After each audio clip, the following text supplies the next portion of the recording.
Yo, I remember when the Rodney King video came out, and I remember how my parents, I remember how the black community reacted to it, because it was like the first time that we were ever able to be like, see, we told y'all how they treat us. Not that people didn't know that already, but they were able to like just turn a blind eye to, or a deaf ear to what we've always said. And then it was out there. Now we have social media, which allows everyone to identify those around them who choose to turn a blind eye or just ignore accountability because they never really cared about how we as black people are treated. Let me give you an example of historically what this has done. Now, this is let me give you two examples really quickly. My dad is 80 years old.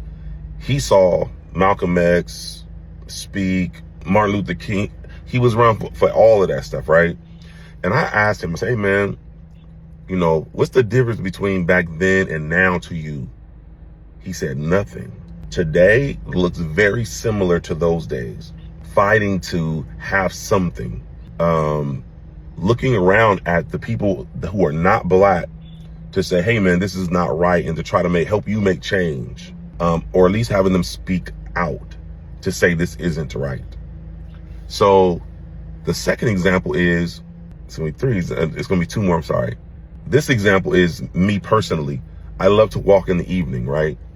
I literally have to consider how I dress to leave the house to go walking in the evening. And I mean, just when the sun goes down, we're talking like 8:30 p.m. and I want to put my weight vest on and go for a walk. Can I walk and get my miles in without a cop pulling up on me, asking me where I'm going, what I'm doing, etc., and then deciding whether or not he wants to escalate something? When I tell you this is real and this is how we feel as black people, it's literally that. Every time that we drive by a police officer on the street opposite directions, and we're looking in our rear view to see if he's gonna turn around, because he can easily say, hey man, your headlight is out. Oh, bet. I got it, I'll fix it. Or I'm gonna give you a fix-it ticket for now. Or can you step out of the car? Whereas then I'm like, well, for what? This is a stop for a headlight being out. And then from there they can escalate it because they're saying we're not obeying a lawful order. You know what I mean? These are all the things that we have to consider. If we get out of the vehicle and they want to handcuff us for their safety, now we are giving up all defenses to them. We are at their will. And how terrifying is that when we know we can't trust law enforcement? We just cannot. And I have plenty of friends in law enforcement, in federal agencies and local. I do. And we have these conversations. And they're like, yeah, bro, like I grew up with you. I already know what it is. And they know that you cannot trust everybody. And they tell me stories about how they have to police up their own at times.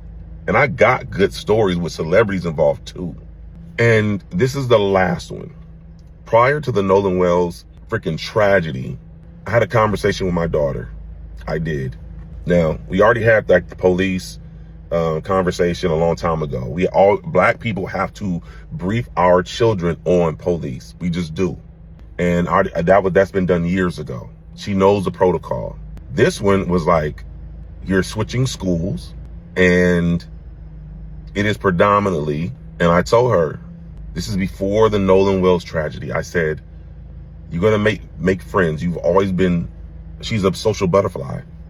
I said, continue to do what you do. When it comes to hanging out, however, you already know how I feel about that. Make sure you just let me know what it is. Let me know if there's an adult there, all the things, right? And it's rare that this happens, by the way. I don't let her just go with anybody. I have to meet the parents, et cetera, et cetera. But I told her, if there's ever a time in your high school years where you want to go do something with a group of kids and there are no other kids of color with you, it is an automatic no. I've seen it too many times where they feel comfortable because they have a token. So now they feel like they have the ability to say and do certain things. Over time, it becomes, I want to touch your hair, or I want to do this. They want to see what they can get away with what they can say or do in situations. And you, as a black person, we tend to sometimes laugh some of that stuff off. And I just told her, I was like, it's just dangerous. And that is very sad for me to feel that way. Let me tell you why it's dangerous. Not just because of what happened to Nolan Wells, but because there are other people who are non-black, who we know personally, who has never spoken out, posted anything, who said, yo, this is messed up. They post everything else, but they won't say, people that I know, people that you know, they sit on the sidelines and they won't say anything about anything that goes on because they feel like they're picking sides, or they feel like they don't want to hear the backlash from people who are racist, who they know. So they won't speak up for you. So I just told her, you have to recognize, number one, just read the room. You're going to be around those kids and you can already tell which ones, before y'all even hang out, which ones are going to try to use you as a token to be able to get a pass with a lot of things. And it is just sad that we have to really, as black folks, we have to modify the way our children move because we don't have allies out here like that. We don't have anyone out here that'll be like, yo, that's not right, that's wrong, this, that, and the other. Yo, don't say that to her. Don't say that to him. Don't treat him like that. Don't treat her like that. We don't have enough of it. And someone did something to that kid, Nolan Wells, and there was, let's just say one of them did something to take his life.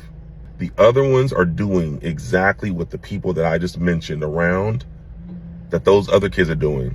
They won't speak up when they know the truth.